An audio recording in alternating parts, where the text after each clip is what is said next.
Finally আমি তোমাদের জন্য জিলাপি রেসিপি নিয়ে আসছি। বাংলাদেশের মিষ্টি দোকানের মতো একদম চিকন জিলাপি যেটা হয়, মুচমুচে জুসি, সেই জিলাপিটা দেখাবে আমার আম্মু। আই হোপ তোমরা পছন্দ করবা। এটা অনেক রিকোয়েস্ট করেছো যে রেসিপি দাও, সো নিয়ে আসছি। তো জিলাপি ব্যাটার করার জন্য এখানে হচ্ছে আম্মু 1 কেজি ময়দা নিয়েছে। 1 কেজি ময়দার মধ্যে 1 টিস্পুন খাবার সোডা বা বেকিং সোডা, আর তার সাথে হচ্ছে 1 টিস্পুন হাইড্রো পাউডার তোমরা যে কোনো বাংলাদেশি ফার্মাসিতে পেয়ে যাবা, বাট ফরেন কান্ট্রিতে কোথা পাওয়া যায় এটা আমি জানি না। আম্মু বাংলাদেশ থেকে নিয়ে আসছে।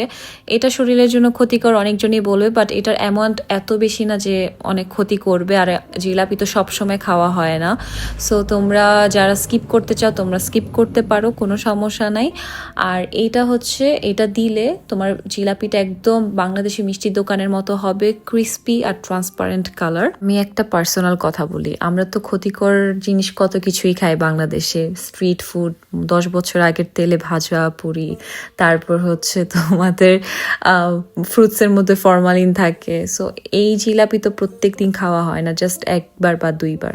যদি ইউজ করতে চাও করতে পারো, না হলে স্কিপ করতে পারো। 1 কেজি ময়দাতে আমার প্রায় 2 কাপ থেকে 3 কাপের একটু কম পানি লেগেছে। অবশ্যই পানিটা মানে তোমরা আন্দাজ করে দিবা।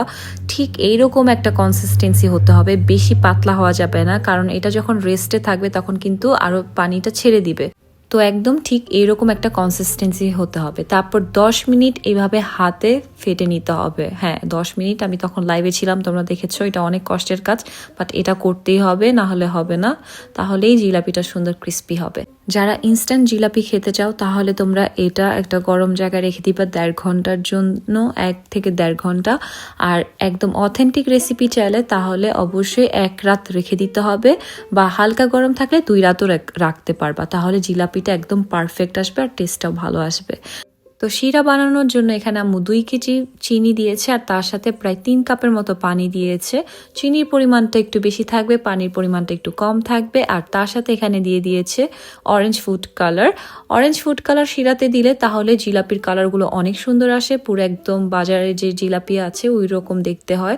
আর ব্যাটারে যদি কালারটা দেওয়া হয় তেলে ভাজতে গেলে তখন কালারটা একদম ডার্ক হয়ে আসে, শিরাতে দিলে দেখতে সুন্দর লাগে না।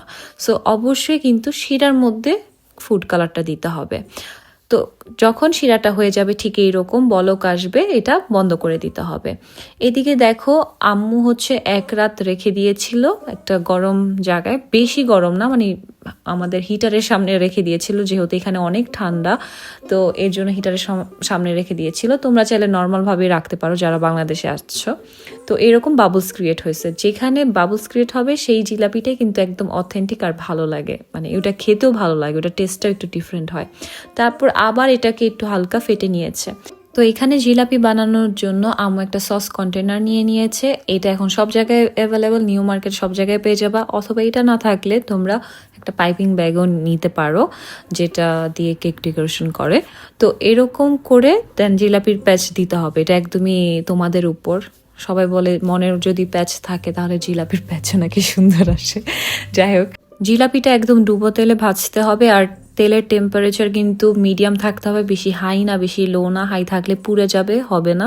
আর বেশি ঠান্ডা অবস্থায় দিলে জিলাপি আর ফুলবে না, একদম চ্যাপ্টা হয়ে যাবে আর নিচে লেগে যাবে। মিনিমাম 2 থেকে 3 মিনিট এটা ভাজতে হবে। ঠিক এরকম যখন কালার আসবে সাথে সাথে শিরার মধ্যে দিয়ে দিতে হবে। শিরাতে দিয়ে একদম চুপ দিয়ে ধরে রাখতে হবে 30 সেকেন্ডের জন্য, তখন সাথে সাথে কিন্তু শিরাটা ঢুকে যাবে। সো অবশ্যই 2 হাত ইউজ করতে হবে, না হলে শিরাতে দিয়ে রাখবা তারপর চুপ দিবা না, এটা হবে না। তখন এক সাইডে শিরা ঢুকবে, এক সাইডে শিরা ঢুকবে না।